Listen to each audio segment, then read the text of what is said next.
Hi, I'm the Tabletop Teacher, and this is part 2 of the preview unboxing of a whole brick of Heroclix Batman the Animated Series. Thanks again to WizKids for sending me this so we can discover this fantastic set together. Let's get right to it, shall we? In the 6th booster we find, wait, what? Earth-shattering brick! This is nuts! Don't want to spoil what happened in part 1, but this brick is amazing! Chase Superman, Rare Ra's al Ghul, along with uncommon Maxi Zeus, common DD, and Alfred. This is the Super Friends version of Superman, the one I grew up on. Stats and powers wise, Superman has pretty much the stats and standard powers you would expect from a Superman character of this point cost. The crazy thing is the Trouble Alert trait. You play Superman on your sideline, so at no cost to your build, and when things go really wrong, he'll pop in. Not only for a single turn like an ID character would, but for good. Well, almost. All your characters get a free action that allows them to call in Superman or another Trouble Alert character. If they roll a critical miss, or if it's the third attack to miss all targets this turn, Superman comes in adjacent on his blue starting line. At the beginning of your turn, you'll have to roll a d6, and half the time Superman will take 1 unavoidable damage, but with a little luck, he could hang around for a while. He won't be very good against characters that have energy shield deflection, so depending on the characters on the opposing team, you might call in another Trouble Alert character instead. Very cool. Lastly, Superman starts with a free special damage power that can target an opposing character within 5 squares, no line of fire required, and destroy all blocking terrain adjacent to that character. You have a 50-50 chance of giving that character an action token. The thing is, that character must be isolated. No other character can be within 1 square of it to be able to activate this special power. Wish Superman would have been indomitable, but hey, you can't have everything for 40 points, right? In the 7th booster, we get Leslie Tompkins, common and uncommon versions of Mr. Freeze, uncommon Kyodai Ken, and a rare Lex Luthor. Leadership, Outwit, and Perplex on the first 2 clicks for 50 points? Yes, please. He can't take more than 1 damage as long as he's adjacent to a friendly character, but no, you can't use that along with Mastermind. Characters can't choose Lex Luthor when using Mastermind. Still, a very solid support figure. In the 8th booster, we find a common Batman, Two-Face, an absolutely gorgeous Penguin, Roland Daggett, and a rare Wonder Woman. She has the same Justice League Unlimited trait we've seen on Green Lantern. Her lasso snare is fun. Let's say she's 3 squares away from an opposing character she would like to attack.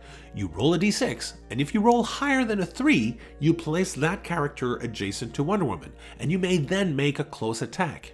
You must roll higher than the number of squares that separates Wonder Woman from the target, so 5 is the maximum distance for that. In the 9th booster, we pull a common Harley Quinn and an uncommon Poison Ivy we hadn't seen before in a rare Superman. Again, same Justice League Unlimited trait. This one is indomitable, starts with charge and a once per game option to use hypersonic speed. Nice. The Superman ally team ability is always a plus. Love having a stealth buster on my team. But the real kicker here is his taking the hits my teammates can't special damage power. Leadership, so that's good, but adjacent friendly characters can use Mastermind, but only to choose Superman. Invincible on his first click, he is perfect for the job. Amazing. And finally, in our last booster, we get common Commissioner Gordon, Catwoman, and Batman Beyond. Uncommon Commissioner Barbara Gordon, and wow, a super rare Ventriloquist with a Scarface special light object. The Ventriloquist starts the game with Scarface equipped without having to pay its 10-point cost, as one would expect. Anyone equipped with Scarface gets Energy Explosion and Range Combat Expert with a minimum range of 4.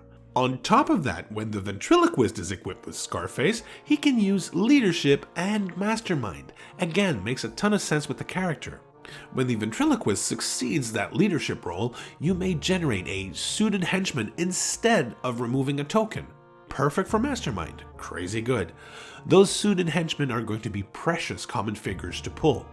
The Ventriloquist has another trait that makes it so that when he would take damage from an attack, you may choose to unequip Scarface and take a maximum of 1 damage. He'll need a power action to re-equip Scarface on the next turn, and he has sidestep so he'll be fine movement-wise, but this is likely to be well worth the trouble. A very interesting figure for only 40 points. This was an absolutely amazing brick. Looking at the comments though, and this hasn't happened very often with a brick, but we're missing 2 figures on top of the prime figure. Missing 3 uncommon figures on top of the prime. With a little luck, I'll be able to trade the extra Roland Daggett and extra Mr. Freeze with other players to complete the uncommons. We got 7 rares, which is pretty much always the number of rares I see in a brick.